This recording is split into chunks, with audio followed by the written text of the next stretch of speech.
Welcome to this explainer. Today, we're unpacking an absolutely fascinating concept. We're going to look at a framework that has completely shaped human history, disappeared entirely into the shadows of academia, and then, out of nowhere, completely resurrected itself to drive the modern world as we know it. We're looking at the map's hidden rules. Now think about the global news for just a second. When you look at the world stage, have you ever wondered why countries forge specific, sometimes highly surprising alliances? Or why they sign these massive, complex trade deals with certain nations and completely ignore others? Or why, seemingly out of nowhere, they go to war? It's so incredibly tempting to just look at the politicians, the daily headlines, or the prevailing ideology of the moment to find the reasons. But to find the real, hidden driver behind these massive global shifts, we have to look entirely past ideology. Okay, let's dive into this. The ultimate answer to that massive question is literally sitting right under our feet. It's geography. The physical, completely unchanging geography of the Earth is the silent hand guiding global events. Section 1. The map's hidden rules.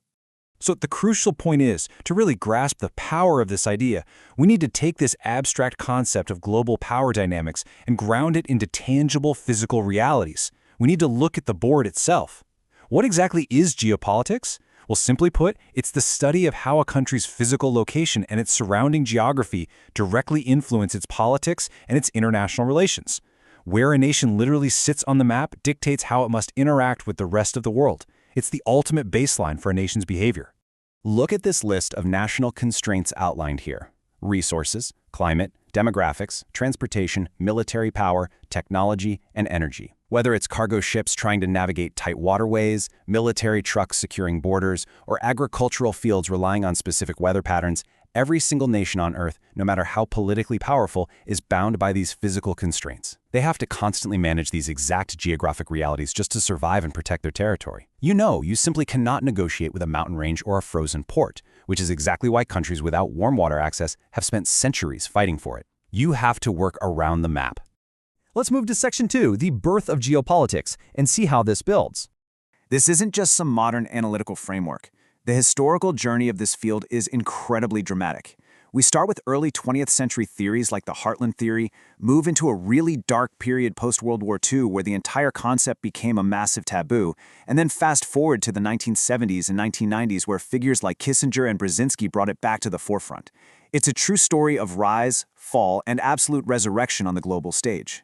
The academic origin of all this actually starts with the two figures you see here. The actual term geopolitics was coined by Swedish political scientist Rudolf Kellen, and Kellen was heavily influenced by a German geographer named Friedrich Ratzel. Together, their foundational work established what we call classical geopolitics, and the core of their theses was incredibly straightforward. A state's power is directly and inextricably tied to its physical control over territory. Plain and simple, landing comes leverage.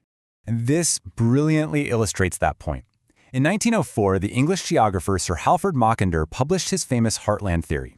He argued that the vast landmass stretching from Eastern Europe across Asia was the world's pivot area because it was like a massive fortress, totally impenetrable by sea power.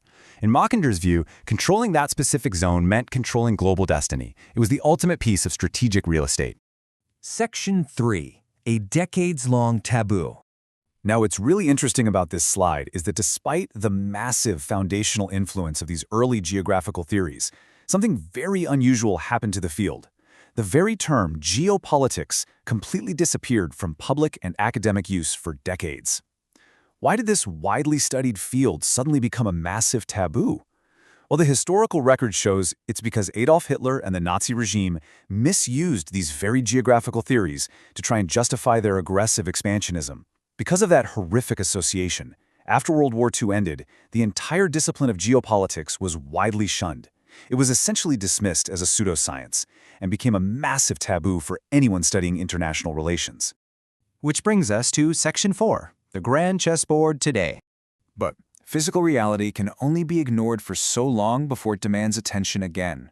The turning point happened in the 1970s when U.S. Secretary of State Henry Kissinger actively reintroduced the term geopolitics back into serious political debates. The framework was officially back on the table. Then, National Security Advisor Zbigniew Brzezinski expanded on it massively in his famous 1997 book, The Grand Chessboard. Brzezinski used the concept to meticulously map out critical geographic zones essential for American foreign policy. He was treating the globe, quite literally, as a massive predictive game board. Which brings us to the core thesis of how analysts view the world today. Geopolitics has returned to become the ultimate tool for global strategy. Why? Because while politicians, ideologies, and regimes constantly come and go, the map doesn't change. By looking at the hard, unchanging geographical realities, the rivers, the mountains, the oceans, analysts can actually predict the actions of superpowers and forecast the future of global conflict. So, as we wrap up this explainer, I want to leave you with a provocative question to ponder the next time you're scrolling through the world news. If the physical map remains exactly the same, century after century, while the human players constantly rotate in and out, who or what truly controls the grand chessboard? Thank you so much for exploring the map's hidden rules with me today. I really hope this helps you see the world from an entirely new perspective.